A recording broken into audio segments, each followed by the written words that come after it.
नमस्कार पब्लिक, मी तुमचा लाडका हवी तर माझ्या नवीन ब्लॉगमध्ये तुमचे सहर्ष स्वागत. तर आजच्या ब्लॉगची करूया सुरुवात. तर अख्खा पावसाळा संपत आला आहे. जवळपास जून पण गेला आहे आणि जुलै पण संपत आला आहे, तरी पावसाचा काही पत्ताच नाही.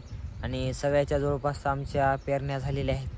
तर आता जायचं आहे आपल्याला सोयाबीन बघण्यासाठी, कारण की सोयाबीनची बघूता कंडिशन काय आहे काय नाही. तर चला मग निघूया.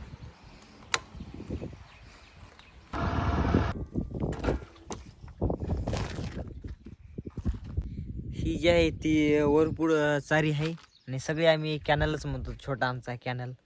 तर आपलं शेत आहे इकडेच आहे. तर ही आहे माकणी ताडकस मिरकेलकडे जाणारी वाट आहे आणि वरपूड चारीच्याच आमच्या साईडला एकूण वाट सुद्धा आहे. समजा इकडून डायरेक्ट आपल्याला वरपूडला सहजपणे लवकर जाता येईल. शॉर्टकट मार्ग आहे इकडचा.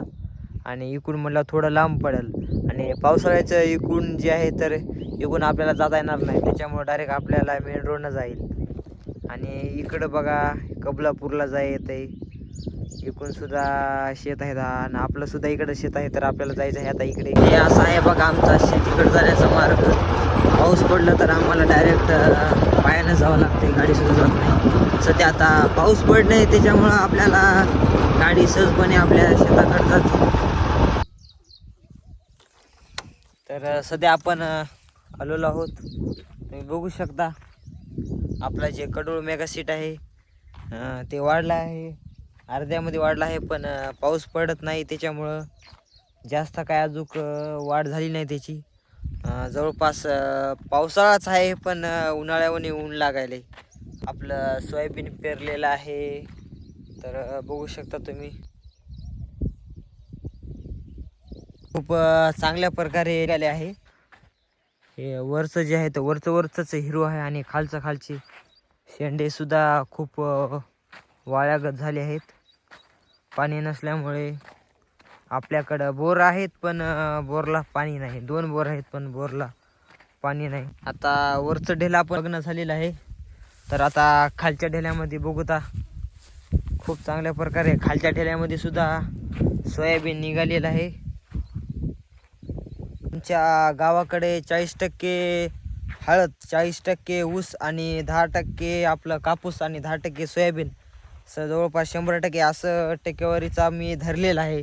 तर जास्त काय नाही. समजा ह्या वर्षी बघू शकतो आपण पाऊस कमी असल्यामुळे जास्तीत जास्त ऊसाला हळदीला फटका बसू शकतो. कारण की गेल्या वर्षी आपण बघितलं की खूप चांगल्या प्रकारे आणि जास्त प्रमाणात पाऊस झाला होता.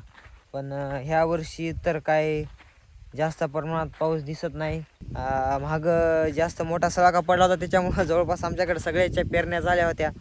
पण पेरण्या झाल्यानंतर 4-5 दिवसानं पाणी जे बंद झालं, जवळपास अजूनसुद्धा पाणी नाही. आता सांगितलं आहे 18-20 तारखेला पाणी, पण बघू आता पाऊस काय पडते का नाही, काय पाण्याचा पताच नाही. शेतकऱ्याला सगळ्यात मेन गोष्ट म्हणजे पाहिजे पाणी. तर शेतीलाच पाणी नसलं तर पीक कसं येईल. आणि सगळ्यात कष्ट करणारा म्हणजे आहे शेतकरी. तर बघूता आपला ऊस पण तुम्हाला दाखवतो. सध्या ऊसाला पण खूप पाण्याची गरज आहे. बोर आहेत पण बोरला आपल्या पाणी नाही, असं झालं आहे. पण ऊससुद्धा बघितला की खूप सुकल्यागत ऊस झालेला आहे पाणी नसल्यामुळे. आणि पाणी पडलं तर आपल्या बोरच्या हिरीच्या पाण्यापेक्षा पावसाच्या पाण्यानं ऊस अजून हिरवट दिसायला नाही. पावसाळ्यामध्ये जास्तीत जास्त पावसाचाच मारा पाहिजे, ऊस असो कोणतं पण पीक असो. आता वरच्या दिशेने तर जाऊ आता वरच्या ढेऱ्यामधलं तुम्हाला व्ह्यू दाखवतो. आणि एकदा ओलावा बघूता मातीमध्ये आपल्या ओलावा किती आहे उकरून बघूता. वरचा तर थर सगळा कोरडा दिसतोय, पण खाली मातीमध्ये किती ओलावा आहे ते सुद्धा आपण बघू. खाली बघा गेलं तर आपण जवळपास चांगल्या प्रमाणात ओलावा आहे, पण वरी काय तेवढा समजा नाही. आणि आता आपण वरी आलो आहोत. इकडं जे रोड आहे ते कबलापूरला जातो आणि डाव्या हाताला वळलं तर माखणीला जातो आणि उजव्या हाताला वळलं तर कबलापूर लिंबला पाजाराला सुद्धा जातो सरळमध्ये आपण गेलं तर. तुम्ही बघू शकता आपण मागच्या व्हिडिओमध्ये जेव्हा पेरायला आलतो तेव्हा कॅनल सुद्धा दाखिला होता. तर जे पुढचं आहे तर ते आपला आंबा आहे लावलेला बघा. राईट धुऱ्यावरच लावलेला आहे जे आंबा ते.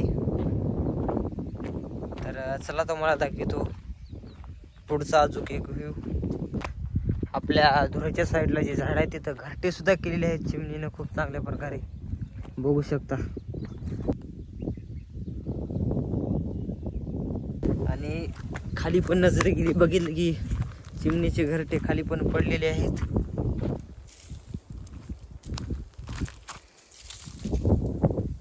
आपली आजी कशी गोधड्या शिवती तसंच चांगल्या प्रकारे चिमणीनं घरटा सुद्धा खूप चांगल्या प्रकारे इनलेला आहे तुम्ही बघू शकता.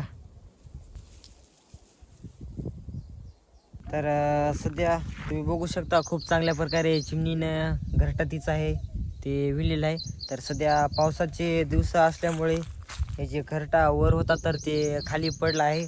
आणि पडला असल्यामुळे आपण हे घरटा तर असा वाया जात होता पण आपण इथं लटकून देऊ म्हणजे चिमणीला पावसाळ्याचा तेवढाच आधार होईल. पावसाळा असल्यामुळे तिला कुठं जाता येणार नाही आणि हिचा घरट्याचा पुरेपूर वापर होऊन जाईल. खूप छान प्रकारे इथं आपण लावलेलं आहे. तर आता जाऊता वरच्या दिशेने आपण बेडवर पेरलेलं जे टोकन यंत्रानं सोयाबीन होतं तर ते सुद्धा बघूता. कारण की आपण पाठीमागं पेरायला आलतो पण आपण ते टोकन यंत्रानं लावलेलं सोयाबीन जे पेरलं होतं ते आपण घेतलं नव्हतं व्हिडिओमध्ये आपल्या ब्लॉगमध्ये. तर ते सुद्धा आपण दाखवतो तुम्हाला. तुम्ही बेडवरचं सुद्धा आपलं सोयाबीन बघितलेलं आहे आणि आंब्याचं पण लावलं आहे आणि इकडं पण आंब्याचंच लावलेलं आहे. आणि पलीकडचं तर तुम्ही बघितलंच आहे खूप मोठं झालेलं आहे त्याच्यामुळं खूप चांगलं झालेलं आहे ते. आणि आपल्याला आता अजून सुद्धा पावसाळा होईल तेवढा मनसोक्त असा पाऊस चालू झाला नाही तर आपल्याला अजून सुद्धा आंब्याची झाडं इकून लावायची आहेत कटकटनं. तर जास्तीत जास्त झाडं आपण तुम्ही पण लावा मी पण लावतो कारण की आवश्यक सध्या आपल्याला झाडं आहेत. तर झाडं नसल्यामुळे पाऊस काळसुद्धा कमी होत आहे. 18-20 तारखेला म्हणालेत पाणी पाऊस जास्तीत जास्त झाला तर जवळपास आपल्याला 15-20 तरी झाडं लावायची आहेत. कारण की झाडं लावणे खूप आवश्यक आहे. तर त्याच्यामुळंच पाऊस काळ आपला जे आहे ते कमी होत आहे. आणि आता जाऊत आपण घराच्या दिशेने कारण की आपल्याला अजूनसुद्धा सांच्यापारचं आपल्या घाईचं नियोजन आहे तर ते उरकायचं आहे. आणि असेच नवीन नवीन व्हिडिओ बघण्यासाठी चॅनलला आपल्या सबस्क्राईब शेअर फॉलो नक्की करा. तोपर्यंत बाय बाय.